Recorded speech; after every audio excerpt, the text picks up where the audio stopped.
થોડા દિવસ પહેલાં મોડાસા નજીકથી એક જાગૃત નાગરિક દ્વારા જે જાણ કરવામાં આવી પોલીસ તંત્રને અને એક ICDSનો જે ખાદ્ય પદાર્થનો જથ્થો જે બાળકોને વિતરણ કરવામાં આવે છે સરકાર તરફથી, એ જથ્થો જે પકડાયો એમાં પોલીસ તંત્રને જાણ કરી અને પોલીસ તંત્રે આ જથ્થો પકડ્યો.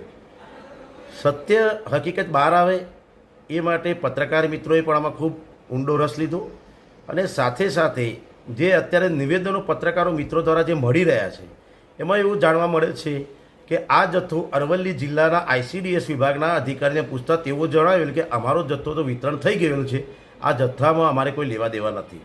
ત્યારબાદ પોલીસ તંત્ર દ્વારા જે પ્રમાણે ડ્રાઈવર હોય કે તેની પૂછતાછ કરી હોય અને એમને એવું લાગ્યું કે આ જથ્થો કદાચ મહીસાગર તરફથી આવ્યો છે અને મહીસાગર તો હોઈ શકે છે.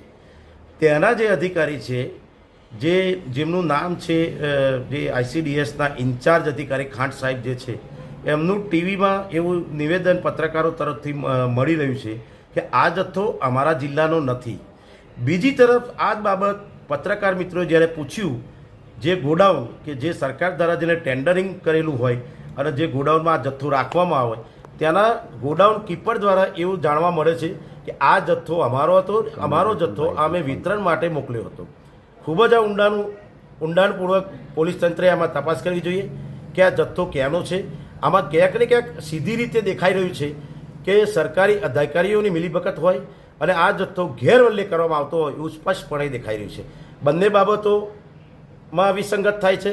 ગોડાઉન કીપર મહીસાગરનો એમ કહે છે કે આ જથ્થો અમારો હતો, જ્યારે ત્યાંના ઇન્ચાર્જ અધિકારી એવું કહે છે કે આ જથ્થો અમારો નહોતો. તો મારી સરકારને, પોલીસ તંત્રને ખાસ વિનંતી છે કે આ યોગ્ય તપાસ થાય અને આ બાબત લઈ અને તપાસ દ્વારા યોગ્ય શિક્ષાત્મક પગલાં આવા ગુનેગારો સામે થાય એવી અમારી ખાસ વિનંતી છે.